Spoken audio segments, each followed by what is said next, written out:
What is up, YouTube, and welcome back to the channel. You know what it is. It's your boy, Mandarin Metal. And today we're embarking on how can I say, we're embarking on a new type of video. They're not all going to be like this, but this is just something I've been thinking of, and it's in terms of an Elden Ring video. So, before we get into the video, hit that like button, subscribe, and yeah, let's continue with this video. Now, we are going to be doing an Elden Ring video. So the plan is that with the DLC coming out later on in this year, I think it's in July, we are going to be looking at trying to get a build ready for the DLC. So that's the whole plan. And this video is pretty much just going to give us the roadmap. So this is something that I wanted to try and just show you guys the plan that I've got for the Elden Ring video and the build that we are looking for towards the end of it. And if it works, it works. If it doesn't, we've tried at least.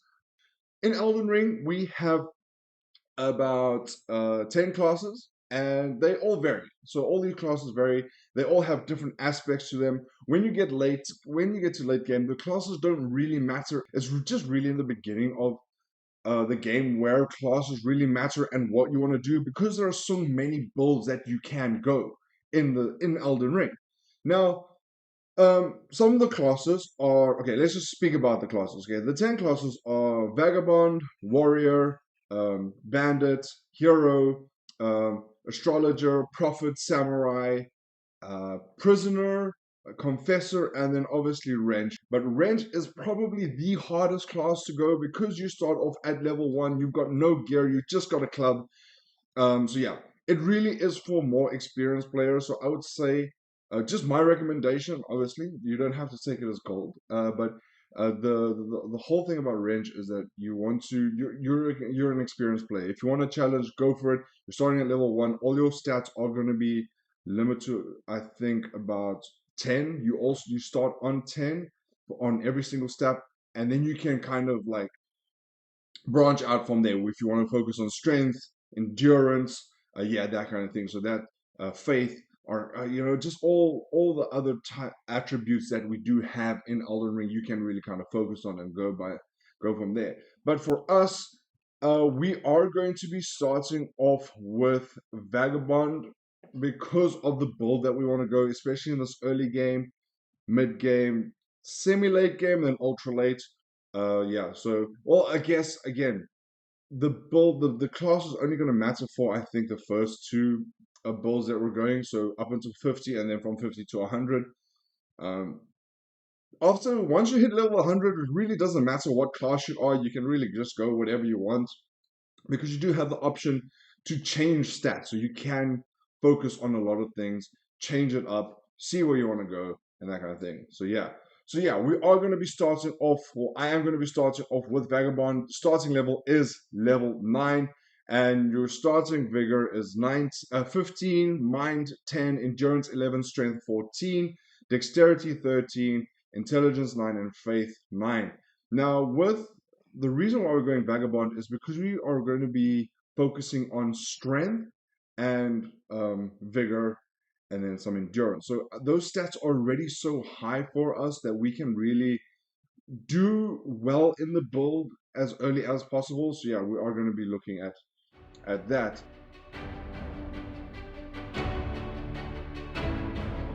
The beginner build, or the starting build that I'm going to go for, from level 1 to 50. So this will be up until level 50 will change again. Um, but yeah, we'll get to that later on. Pretty much all these builds and everything I'm speaking about, there is someone that you guys can have a look at. I'm going to leave a link to the website down below in the description, and I'm going to leave a link to the YouTube channel where you can find a lot of these builds. And it is called Fextralife. I hope I pronounced it correctly. Yeah, Fextralife has really made a lot of builds and kind of um, there's some good information out there that you can use to help with Elden Ring builds. Definitely go check them out and see if you find a build that's going to be suited for you. Now, the Berserker build, we are going to be focusing, it is going to be a strength-based build, and we are, like I said, we're going to be dual-wielding great swords. And for the most part of this game, we're going to be dual-wielding. I'm just gonna put it out there, guys. We are gonna be dual wielders, and got something special toward in late game that I've kind of eyed and I'm really keen on doing. I hope it does work out. Okay, now we are gonna be focusing on, in terms of our stats. Our primary stats are gonna be endurance and vigor, because we are gonna be looking at a heavy armor set, and the great swords alone, they're gonna be quite heavy. So we really need to and make sure that we have enough endurance and enough vigor. So yeah, that is something that we will need to focus on. Then our secondary stats are going to be strength and dexterity, just pumping up that strength, making sure that we are able to meet the, firstly, the armor requirements, and then secondly, the weapon requirements. Because some of the weapon requirements, you will need a certain amount of strength, dexterity. So that's also why we are going to be focusing on these 4 attributes throughout the first part of the game. Now, the two great swords that we will be using is firstly going to be the Lord Worm's great sword, and then we're going to be using a claymore. And with these 2 great swords, we're going to take them straight through up until level 100. I'm just letting you know. And we are going to be upgrading these swords as much as possible.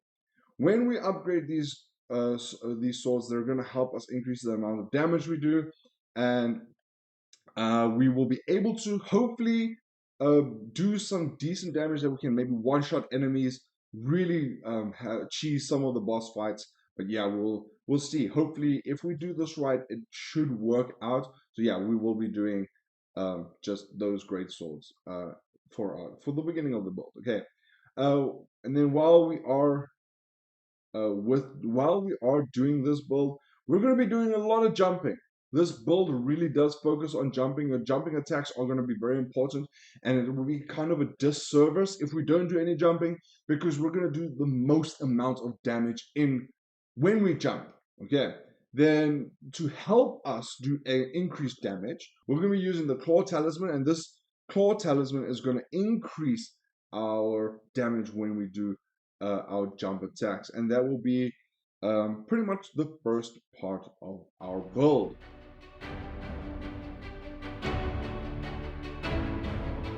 Now moving on to level 50 to 100, so this will be maybe about mid-game. We're going to be doing the Champions build. Now, we're going to keep the 2 great swords that we got in the beginning of the game. So we're keeping those 2 great swords, and we're just going to keep upgrading them. That's what we're doing. Just upgrading them. We're going to add some armor, and the armor that we are going to add is going to help us tank up, make sure that we can take some of the hits from the bosses, because this is a very aggressive build. We are going to be in the thick of things, so we need to make sure our vigor is high and we have enough endurance. And we need to be tanked. We need to be able to tank these hits. We can't stand around, and we need to really soak up the damage in the while doing this build. We are going to switch focus at this point. We are going to look at in terms of attributes. Okay, so in terms of stats and attributes, we are going to be switching focus. The primary stats will be endurance and strength. Now, endurance, again, like I said, we need to get up endurance. We want to do medium rolls. So also with strength, we can now put on heavy armor.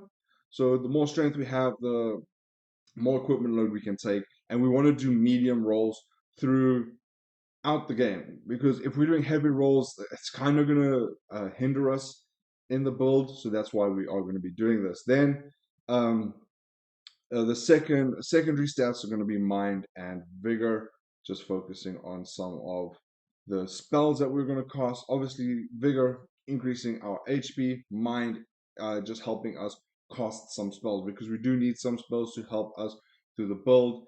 And yeah, that's pretty much it. Then armor, we are going to use the Banished Knight set. This will help us, like I said, become more tanky. Are going to still be using the Claw Talisman, because again, this build is still focusing on our jump attacks. The next talisman that we will be using is the Erdtree's Favor, and then the Blessing Dew Talisman. These talismans will help us increase our stamina, HP regen, and just our jump attacks, like we were saying, because this build is really focused on jump attacks. Then Ash of War, we will be using Golden Vow and Determination. This will just help us in those fights. We'll use go on how to begin to start off a boss fight, or if we're in difficult situations, and then we'll use determination.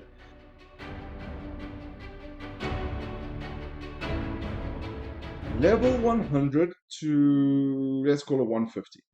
The next 50 levels. We're going to call it late game. This is where builds can really come alive. At this point, you can really branch out into whatever you want to. You can kind of decide what you want to do with your builds. We are going to be doing a Hellfire Herald build. We will be using 2 Iron Greatswords for this part of the game. We will be ditching the 2 greatswords that we had in the beginning. We'll be getting 2 Iron Greatswords, and we will be using the Red Hot Whetstone to add a fire affinity onto this, onto both greatswords actually, because we want to be doing fire damage on both greatswords. Now, I also want to mention that we could also be doing sacred damage just for when we have enemies that have a higher resistance to fire damage. So I'm just putting that out there.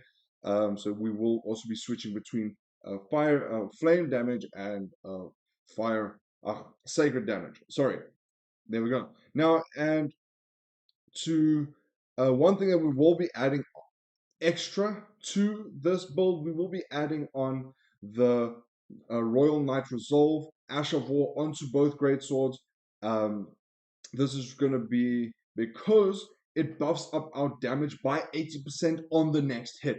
In terms of armor, we are going to be using the Raptors Black Feather armor set. This is going to give us that chance to tank up and really tank hits, because like I said, the first 3 builds, they're very aggressive builds. So you really want to get up in the boss's face and you want to be able to tank some of the hits. So that's why we are going to be trying to put on as much armor and as heavy armor as possible. But while doing that, we also still want a medium roll. We still want to make sure that we are able to move around in boss fights and when we are fighting other enemies in the game. In terms of talismans, we'll be using the Great Jaw's arsenal, which will increase the equipment load. Then we're going to be using the Green Turtle Talisman.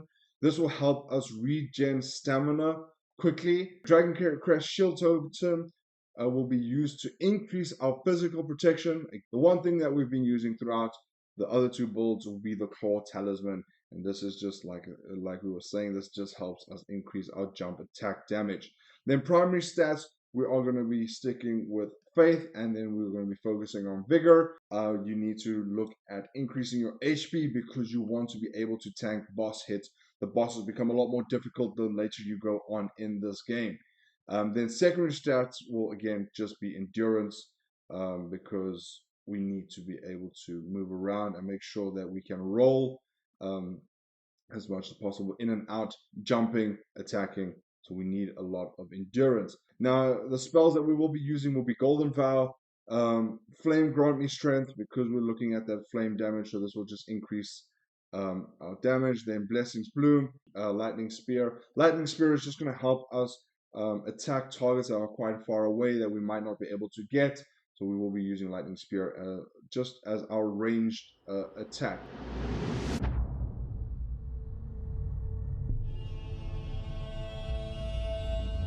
Now, the most important, the best part of this build, the one that we've been waiting for, the Grim Reaper.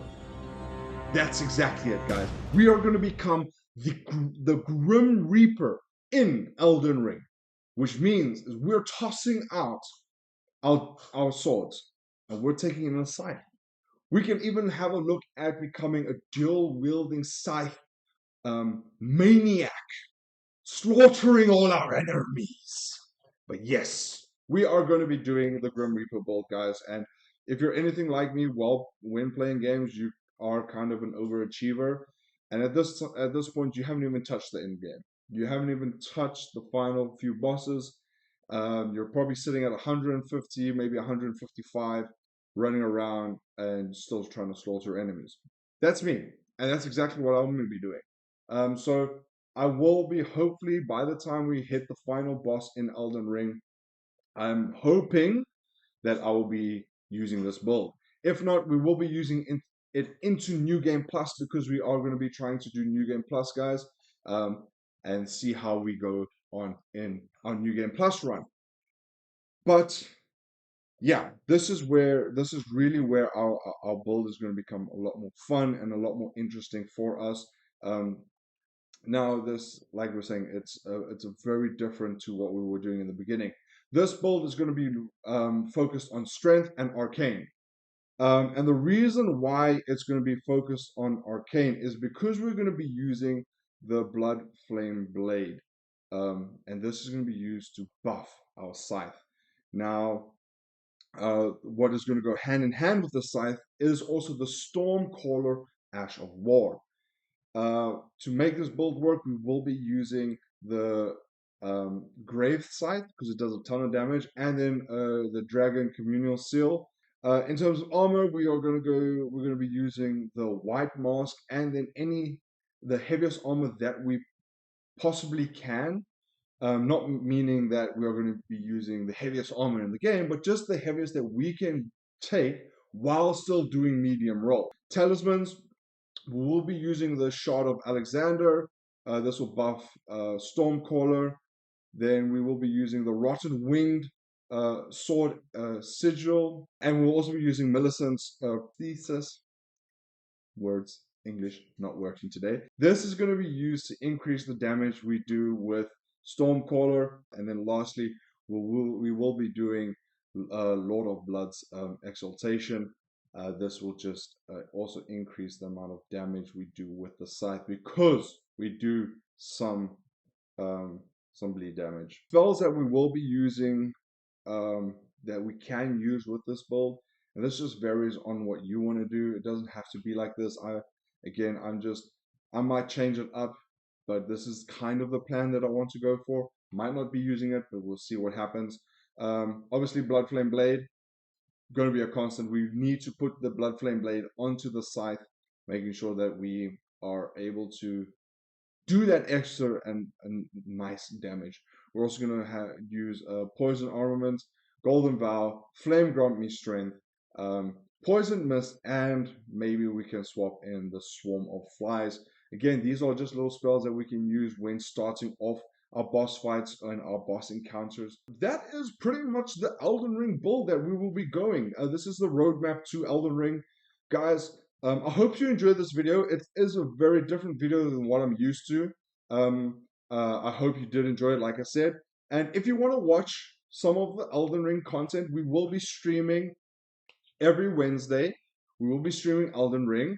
So go have a look at Mental Plays 08 over on Twitch.